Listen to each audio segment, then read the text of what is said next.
投資界又有勁料啦，啱啱喺早2日啫，英偉達嘅最大供應商係我哋惠州嘅之光啊，惠州嘅盛虹科技公司咧，正式喺香港掛牌上市。首個交易日咧，講緊係即刻一開盤咧，由26億美金嘅初步價咧，一升就升咗60%。咁呢個講緊咧係港交所由7月開始計咧，到而家咧最大嘅一隻 IPO 上市項目嚟嘅。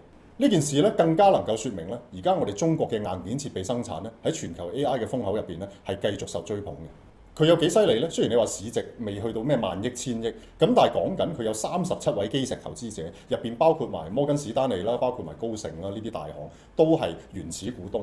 一開始啲基石投資者淨係頭幾位夾埋嘅資金咧，都已經買咗去9億美金以上嘅股票。咁我哋就去研究下啦，究竟呢啲公司從乜嘢嘅維度去引到嗰啲科技大佬或者呢啲咁出名嘅基石投資者都再一次追捧呢類型嘅股票呢？嗱，我哋作為普通市民、普通投資者，我哋點樣去揀呢類型嘅股票呢？究竟有啲咩投資壁壘或者我哋叫做 entry barrier， 即係佢哋叫做行業嘅壁壘，係可以令到佢成為追捧嘅對象呢？嗱，我哋要識喎。咁我就分咗6個維度咧，同大家講解一下。其實好簡單，你可以知道乜嘢值得投資，乜嘢唔值得投資。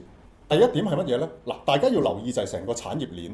你要知道，譬如我舉例，我做一間航空公司。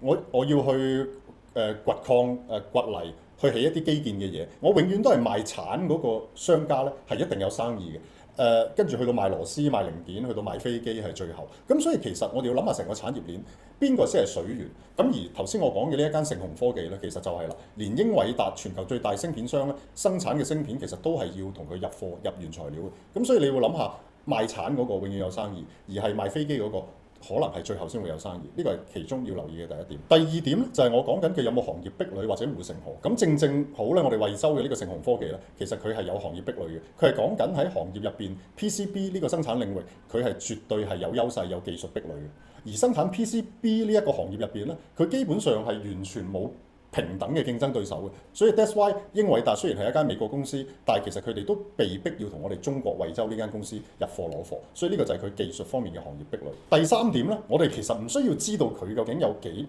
複雜佢嘅科技。第三點你要留意佢嘅客戶係乜嘢。咁啊，盛虹嘅客戶係最大係英偉達啦。咁如果你話投資一啲 AI 相關嘅行業嘅股份，你點樣揀呢？咁其實我哋唔識佢點樣分呢個行業，但係我哋可以睇啲投資大佬大公司點樣揀噶嘛，我哋可以睇佢嘅客戶噶嘛。如果你投資一間 AI 公司，原來佢嘅客係 Google， 佢嘅客係 Meta、Facebook， 咁其實你咪知道你投資佢某程度上都未必會揀錯咯。所以第三點係我哋揀呢啲風口或者科技股嘅投資，你要睇下佢嘅客戶係乜嘢人，咁從而就可以作為一個篩選。而第四呢，我哋要留意一下一啲叫做所謂嘅地緣政治風險。嗱，如果我哋惠州呢間公司呢，如果佢全部廠房都喺中國國內，然之後佢要交貨俾國外嘅，咁我哋就要考慮係啲咩啊？地緣政治因素啦，會唔會打仗啊？會唔會中美貿易戰啊？而影響到呢間公司嘅直接生死存亡。咁但係正好，點解啲大佬都會投資喺我所講嘅呢一間盛虹科技咧，惠州嘅公司咧？係因為正佢 IPO 攞咗啲錢翻嚟，佢要設廠去東南亞，佢要設廠喺越南啊、馬來西亞、印尼呢啲地方。所以其實無論中國嘅政策同海外有冇衝突，我哋都可以生產到貨，都可以交付到去國外。咁呢個就係地緣政治嘅因素。而第5點咧，我哋要留意嘅就係佢究竟喺呢個行業入邊，佢呢個業務嘅純度有幾高？咩叫純度呢？譬如我哋投資一間 AI 公司，我哋要睇翻佢嘅財報，睇翻佢以往幾年嘅歷史，佢係咪真係做 AI 為主嘅？定係佢本身係賣牙膏、賣牙刷嘅？突然間見到風口浪急，我就走去做 AI 咧？咁呢啲我哋可以自己做少少功課去留意翻咩叫純度呢？即係喺佢成個業務鏈入邊，佢賺100萬，原來有80萬、90萬都係來自 AI 嘅，甚至係100萬全部都係來自 AI 嘅。咁我哋就會知道佢好專注做呢件事，佢冇咗呢件事嘅成功，佢公司係唔掂嘅。咁呢個就叫行業嘅純度。而正我頭先講嗰間公司咧，佢嘅純度都係偏高嘅。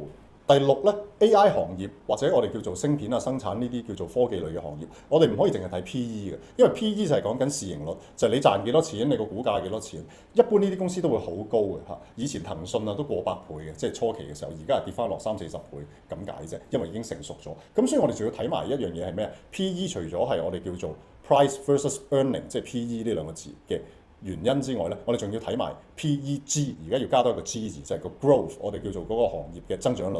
咁雖然佢 PE 係好高，但係其實呢間公司其實佢 PEG 咧就唔係好高喎，因為佢每年嘅增長率咧過去都有71%年，所以你除翻開咧，其實佢係一個相對抵嘅價值。因為呢個行業我哋要睇埋將來嘅增長率，我哋講嘅 growth ratio。咁所以綜合以上6點咧，其實已經同你解構晒我哋點樣去揀一啲叫做科技或者 AI 類別嘅股票或者投資標的物啊。如果你用6個維度全面去分析完，正常你揀嘅嘢咧都唔會太差啊。希望大家2026年一齊可以喺投資市場喺呢個風口上面揾大錢。